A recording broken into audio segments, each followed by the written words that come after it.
And share my screen, allow, and come over here. Okay, today in class, we're going to do two things. There we go. Today in class, we're going to do two things. So the first thing that we're going to do is we're going to talk, again, we're in the MapReduce folder right here, topic 1. We're going to talk about your homework assignment for this week, and then we're going to start talking about more quiz material for next week. And we'll spend most of the time today talking about this quiz material. This homework assignment for next week, if you scroll down, or this homework assignment for this week, if you scroll down to the bottom here, you can find a little bit more details. It's posted in this Git submodule right here. Again, a submodule is an entirely separate Git repository that has been linked to the repository that you're currently inside of. So we'll go over here in a second. But if you did take CS46 with me, then you have completed this assignment and you don't need to do it again. On Sakai, all you have to do is submit that I completed this assignment in CS46, and you just won't count towards your grade at all. For those of you that are doing this assignment, it has a modified due date compared to other assignments. So most assignments will be due on the following Tuesday. This assignment, though, is going to be due about 3 weeks from now. And the reason for that is that there's some potentially long computation times that you'll have to deal with. If, for whatever reason, you are working on the assignment like February 12th, the day before it's due, and the computation is taking too long and you're not going to finish in time, then there will be no extensions at all. So you should definitely get started early so that you don't run out of time. We'll spend about 5 minutes in class going over the assignment, and then we will get on to the next quiz material. Oh, and one last thing from down here. The purpose, again, of this background material for the lab, this lab pipes Twitter and this lab processes, is these two labs teach you all the background material that you need in order to do parallel processing, running things in parallel, doing computations in parallel on the Lambda server. So these are the background things that you need in order to complete this homework. Coming over here, this is the repository that has the homework for this week stored inside of it. And the idea of this homework is that you will scan all geotagged tweets sent in 2020 to monitor for how the word coronavirus spread on social media. Those lab background materials, they introduce this data set. But again, so on Twitter, about 500 million tweets sent every day. Of those tweets, I guess it's about on X now, of those tweets, about 2% are what we call geotagged. And that means that the user's device has added location information about where the tweet was sent from. So if you're on a cell phone, cell phones have GPS inside of them. And the default permissions is, when you send a tweet from the Twitter app, is that it will include the GPS coordinates that you are currently at when you send that tweet. And then everybody in the world can analyze your tweets and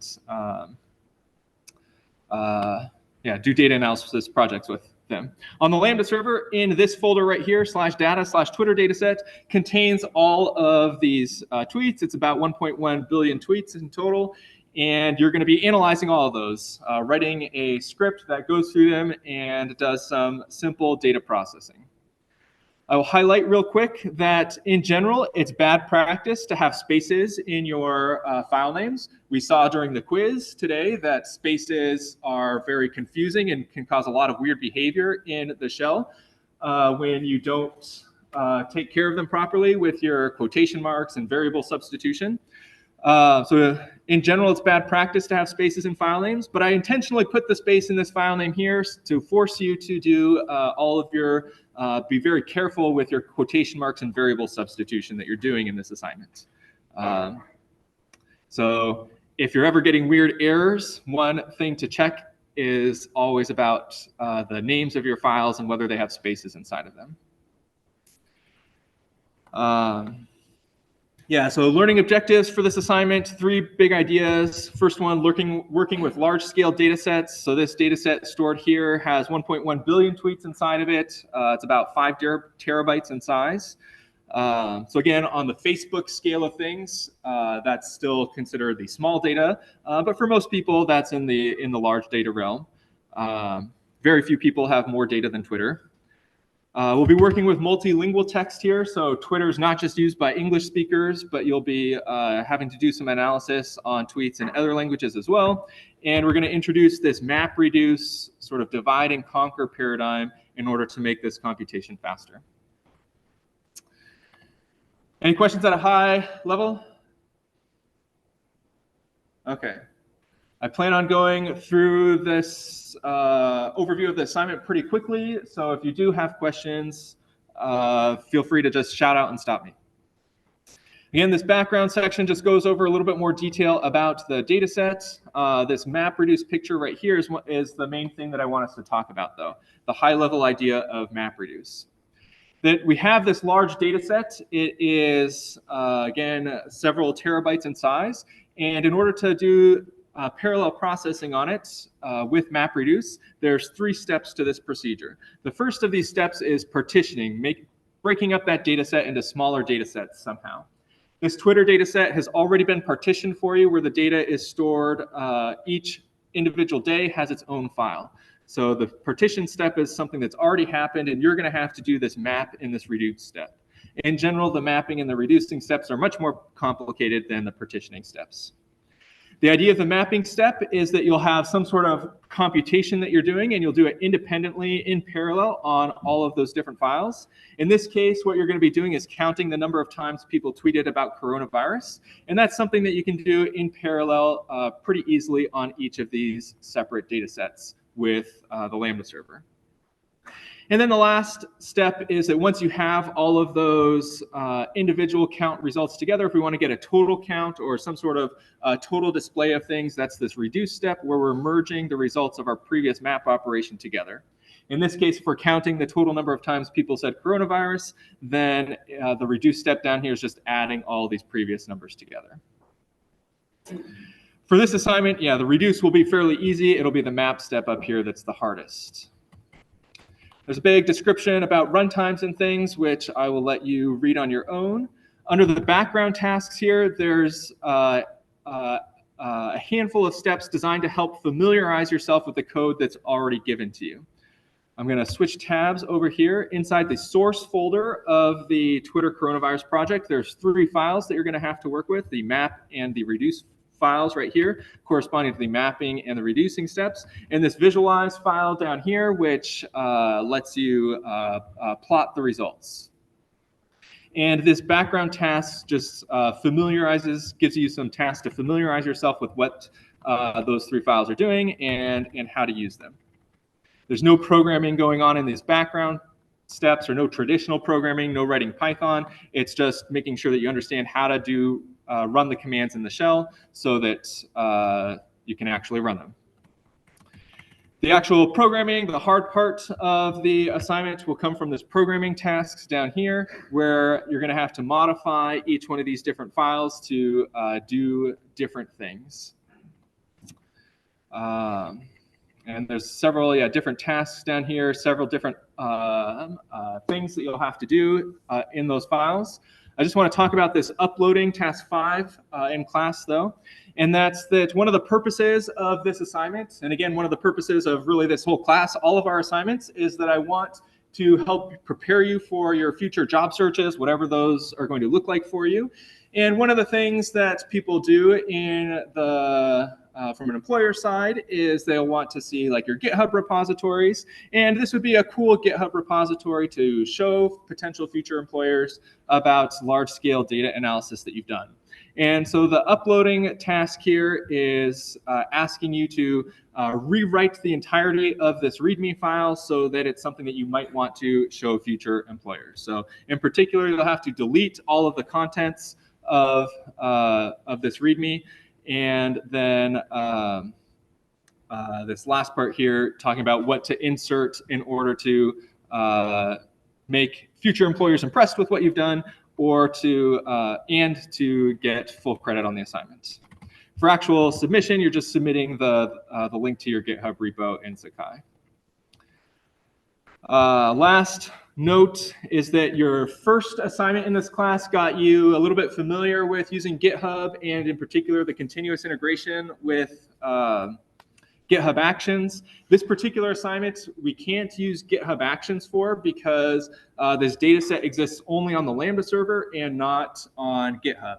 And it's a large data set, multiple terabytes, so we don't want to be transferring it over to GitHub every time that we are using it. So there's no continuous actions, no GitHub actions for this assignment, no automatic grading. I will be manually looking through all your repositories, making sure that you've completed each of these steps and grading it accordingly.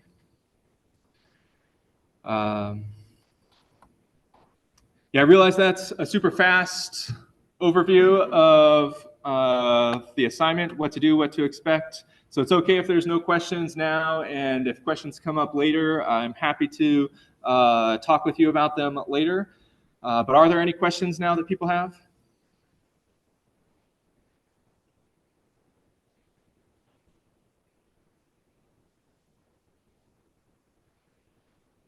Okay.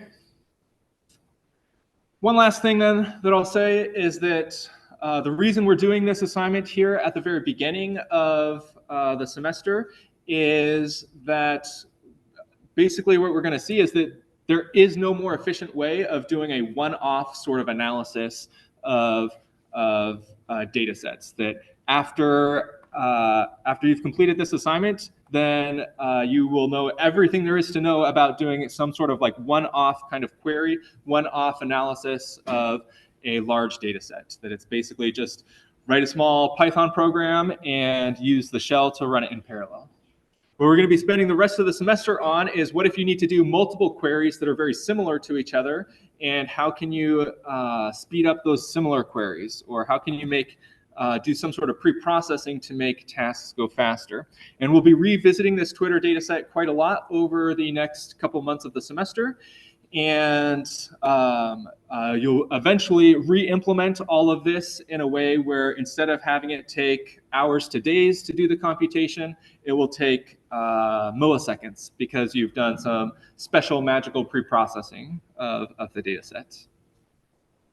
So we will be revisiting this data set and the work that you did here throughout the semester. Okay, the last thing that we'll be doing today is going over the rest of our quiz stuff, this POSIX 2. And again, this will be only part of the quiz material that you have for next week. This first quiz, I wanted to make this first quiz a little bit shorter because just to get you all to have the feeling of what the quizzes are going to be like.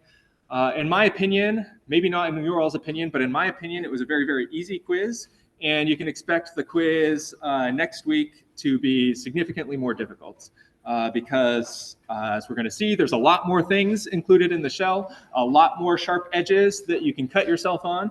And I want you to make sure that you are familiar with those sharp edges, that you are successfully able to handle knives without cutting yourselves or other people. These tools, again, in the shell are things that are going to be used all throughout the semester, all throughout the rest of your life. And we'll also see that people who have used them incorrectly because they thought they knew what the shell did, but they didn't actually know what the shell did, have caused millions to billions of dollars of damages in their companies from running poor shell commands. So again, POSIX Shell 2 is what we're going over now. We should finish it today. I'm going to go even faster in class today about the POSIX Shell 2 material than I did about the POSIX Shell 1. And then next week we'll have another set of notes, and it'll be a combined 2 sets of notes on 1 quiz. Any questions about anything before we get started with technical stuff for today? Yes, Ethan. Question is, how long will the next quiz be? It will be 8 problems, 4 from this packet and 4 from the next packet that we'll go over. Good question. Okay, Last time, we ended talking a little bit about these here documents over here. So again, the double less than sign indicates that we have a here document going on.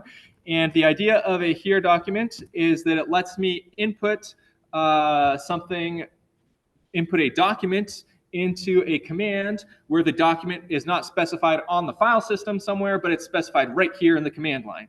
So here, the idea was I can type hello world like this. Both of these lines are part of the here document. From the terminal, the shell that I have open right here, we know that we're in the here document environment because I have these greater than signs over here. I know that if I type a shell command like echo hello, it's not going to execute. Instead, it is just passing these, storing them inside of the here document, which will get passed eventually to whatever command I have over here. The cat command is what I'm using for the example, which is just going to print out the document. You begin the here document with these two less than signs, and then it's traditional to use EOF as the next string over here, but it doesn't matter what you use. It just has to be whatever you use right here to the right of these less than signs. You end the here document by typing this exact same string down here. EOF is traditional because it stands for end of file, so it makes it easy to read that, okay, here's my here document, EOF by itself, that's the end of the file. I hit enter, this whole thing right here, without this very last line, gets passed to the cat program. And we get this as our output.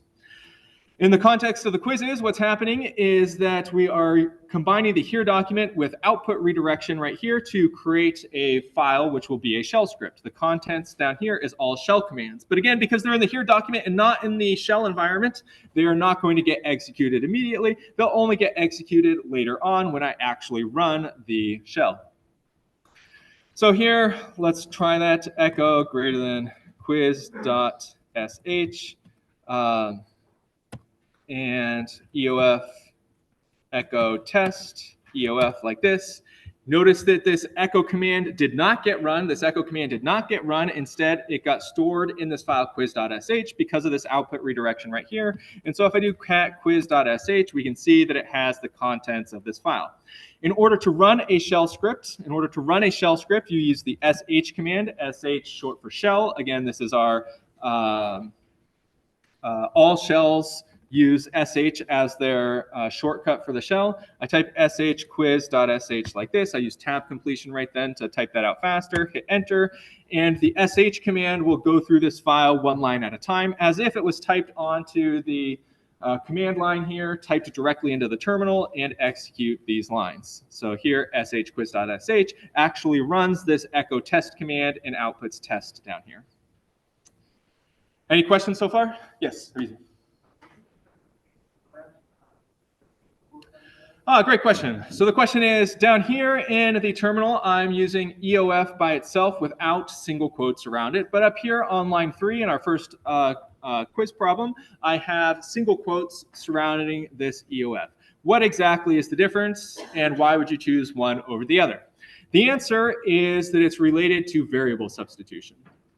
So let's say, for example, that I have a variable var equals hello world like this, and I can access that variable in the shell like this, as we've seen before, using double quotation marks around it if I want, or if I put single quotation marks around it, then that's not the variable. No variable expansion happens. That's literally the string $var.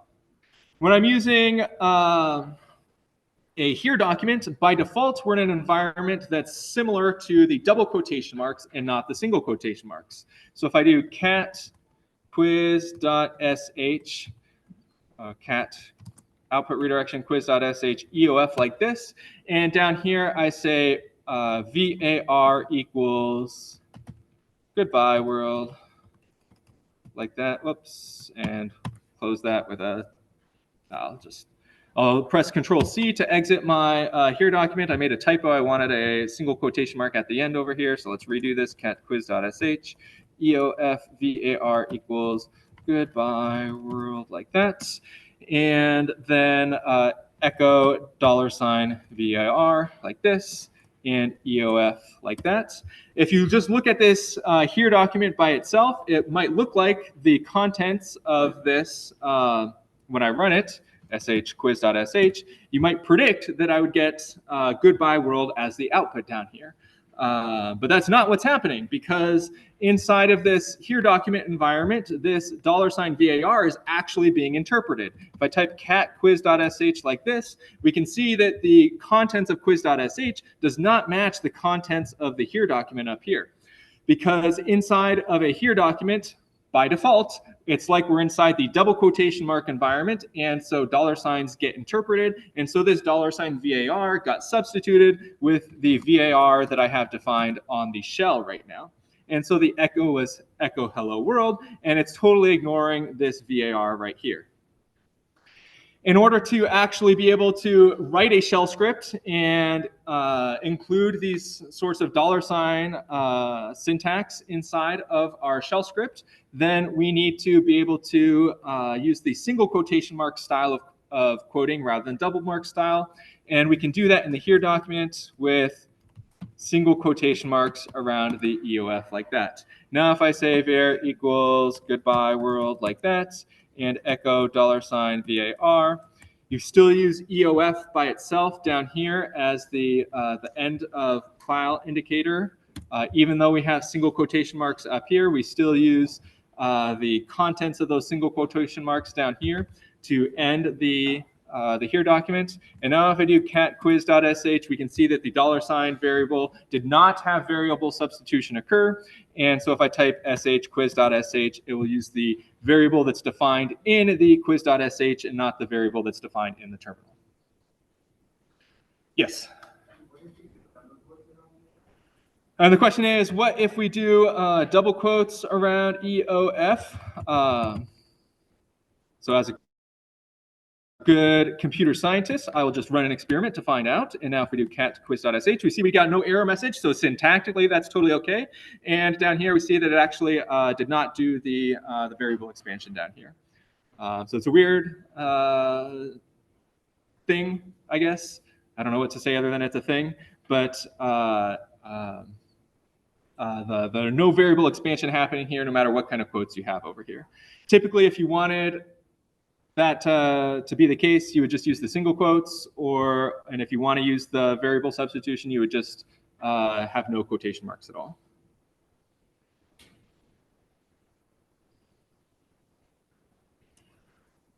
So one of the tricky things that's going to happen on these quiz problems is that you'll have to most of these quiz problems are defining a file quiz.sh, running that file somewhere down here, and the final result, whatever the last line here is, whatever it's going to do is going to depend on the results of, or the contents of the quiz.sh file. And you'll have to be able to understand, based on this here file document, whether we're getting the variable from the sort of outer environment up here and from the outer shell environment, or whether we're getting the variable defined in the shell itself.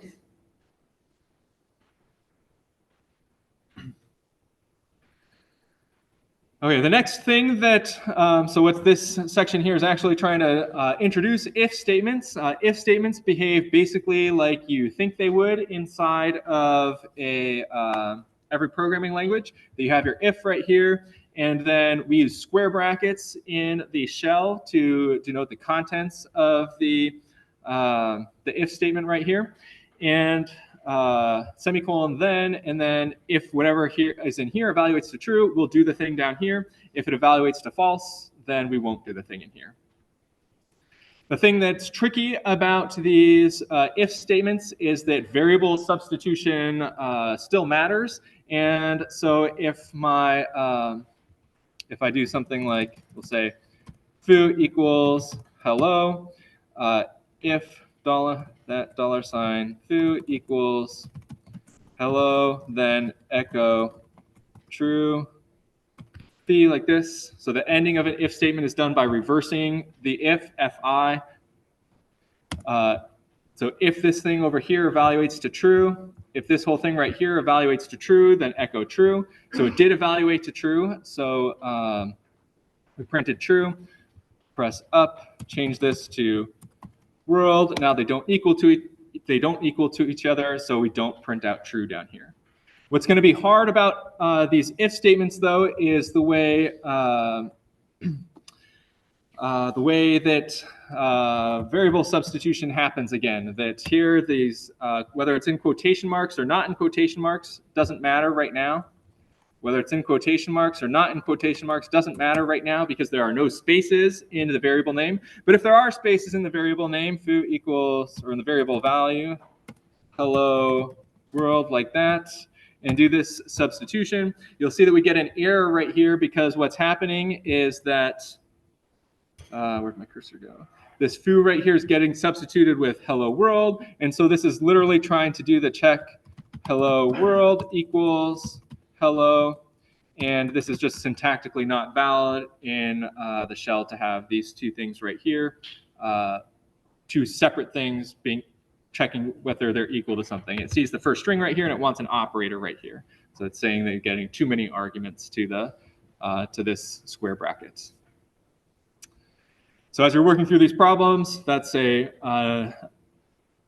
other thing to pay attention to, the variable expansion inside of the if statement right here, and whether you are going to be doing the variable substitutions from the shell up here or from the program down here. Any questions so far?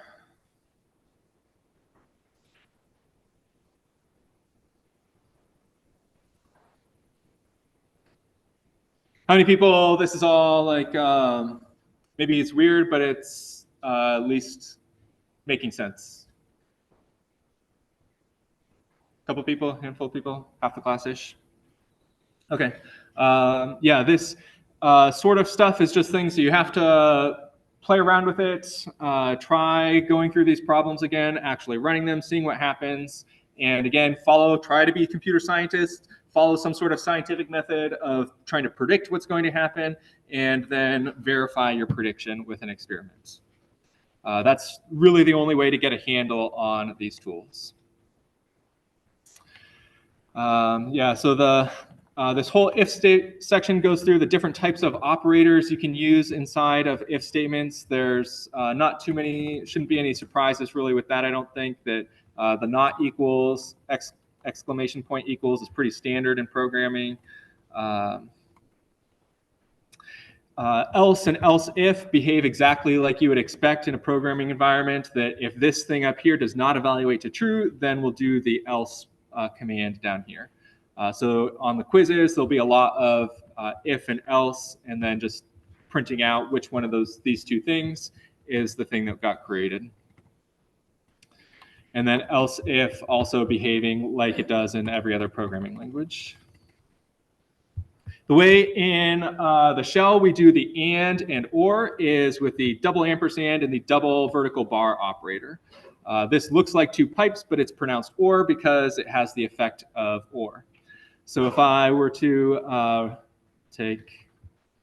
run this command up here, foo equals hello, reset down here, foo equals hello, and then this whole thing down here, then echo true, fee. This evaluates to true because on this first thing, this evaluates to true. And so we don't need to know whether this evaluates to true or not. It's just going to be true. If I type foo equals hola and rerun that if statement, notice that when I use my up arrow here to go back to the previous line, Bash combined all three of these lines together because they are effectively one command. And so this echo true and fee down right here, these last two lines, they got added at the end over here. And now when I hit enter, this first part over here will evaluate to false, but this part over here will evaluate to true. And so when I hit enter, we still get true output over here. So the only thing that's weird here is just the syntax a little bit, that instead of like Python typing and or typing or, in the shell you use the double ampersand for and the double vertical bar for or. Oops, I lost my place. 1 second. There we go. So yeah, double vertical bar for or, and it goes outside of the square brackets, not inside of the square brackets. Somebody had a question? Yes. Question is, let's actually do problem 7.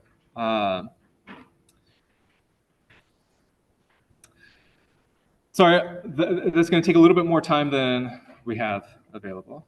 I want to make sure that we just at least get more of this material covered.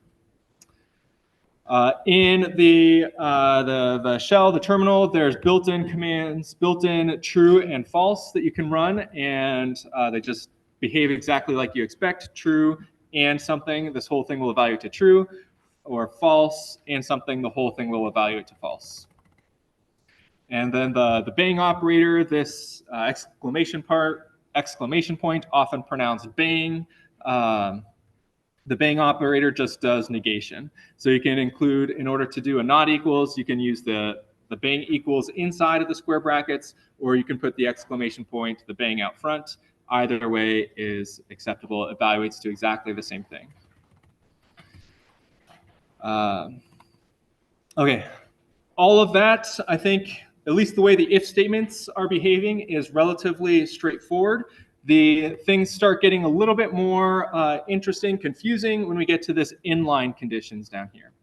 And on your quiz, you can expect, I don't know, maximum one problem from this first section. Most of the problems will come from the bottom stuff down here.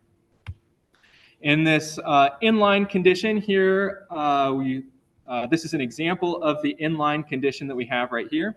And let's go ahead and type it out and see what happens. If I say false or echo hello like this, then what's happening is this right here evaluates to false, and so we're going to execute this command over here. But if I say false, and then we'll do and like this, false and over here, this will not evaluate over here. This is called short-circuiting. Short-circuiting, and it's a common thing in most programming languages that they implement this. Python implements it, C, C++, Java, they all implement this short-circuiting. But in all of those languages, it's considered a very ugly thing to do, and you should avoid it. In the shell, though, it is a very common thing to do, and you'll see people do it all the time, this short-circuiting. What short-circuiting means is that if we have a Boolean expression, so these ors or these ands form Boolean expressions, if we have a Boolean expression and we already know what the answer to that Boolean expression is going to be, then we don't evaluate the other parts of that Boolean expression. So down here on this line right here with the ands, we have false and something. And because we already know that the left-hand side of this Boolean expression is going to be false, there's no need to evaluate the right-hand side of this Boolean expression. On the top line up here, we have a similar Boolean expression, but with or. In order to know whether this whole thing up here evaluates to true or false, just knowing that this is false right here doesn't help me. I have to keep going and evaluate this over here in order to know whether it's true or false. So false or echo will evaluate this thing on the right-hand side. Hello. False and echo will not evaluate the thing on the right-hand side. Similarly, if I say true or echo hello, based on short-circuiting, true and the or operator right here, we don't need to evaluate the thing on the right-hand side. But if I do false or echo hello, we will evaluate the thing on the right-hand side because this leftmost thing evaluated to false.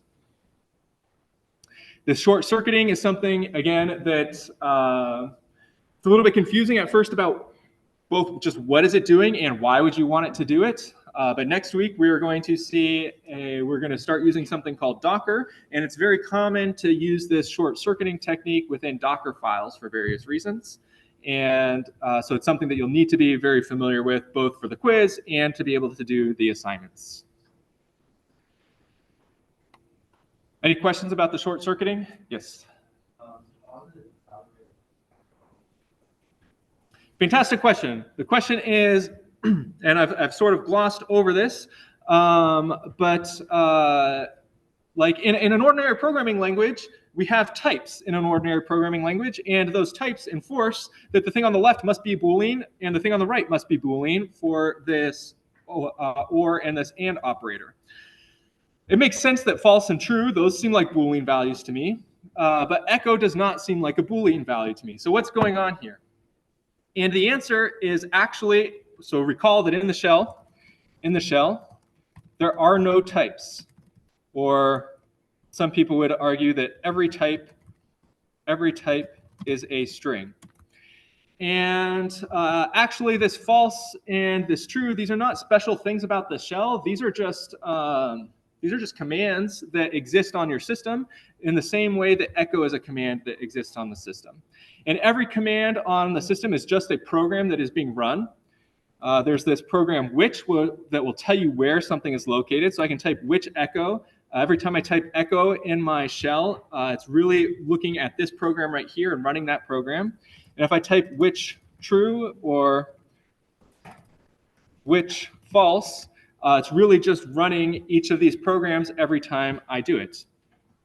And all programs, it turns out, have a special feature inside of them called an exit code. All programs have an exit code, and it's the exit code. The exit code is what determines the truth value of the program. In the shell, in order to get access to the exit code, so if I type true, in order to get access to the exit code, it's stored in this special variable right here of $question mark. $question mark stores the exit code of the previous program. And for exit codes, 0 is true. Anything non-zero is false. This is backwards of how many modern languages like Python treat integers and true and false. But this is how the C programming language treats integers related to true and false. And so that's where this comes from. That 0 is true. Anything non-zero is false. So true, here's my exit code. We see 0 as being printed. If I type false and then echo like this, we see 1 being printed. 1 is non-zero, and so it evaluates to false. Connecting that back up to my OR commands up here, my operators. If I type false or echo hello, what's really happening is that false, this is a program, the program gets run and it looks at the exit code of that program. The exit code of this program we've just seen from right here is 1. 1 is non-zero, so this OR operator looks at this non-zero value and decides that it needs to run this next program as well. If I type true, then true or echo hello, we've seen that true has an exit code of 0. 0 is evaluated to true, so the 0 right here, or something, 0 or something is always going to be true, so we don't need to run this program over here, and we don't run it. It turns out actually that even the syntax for doing if statements in the shell, this is just a special program that there is nothing special about the square bracket in the shell. This is just a program that happens, whose name happens to be square brackets. And so when we were doing our if statements up above, it was just running this program right here that happens to be named square brackets. If I do square bracket A equals B, echo like that, we see we get the exit code 1 because they're not equal to each other like this, exit code 0 because they are equal to each other. A very common mistake that people will run into when preparing these problems is that if you don't have a space between your square bracket and your condition, something like this, then bash, the shell, will interpret this as a single command right here. It's not able to find this command, square bracket A, command not found, because again, it needs spaces around here in order to know that this is a command by itself, and each of these individual things are arguments to that command. Talked a lot about a lot of things today. Very okay if that 100% doesn't make sense to you, but we'll stop here for today. If you have questions, I'll stick around, answer them. I have office hours now for a little bit shorter than normal, but happy to get all of your questions answered. And that's the end of class for today.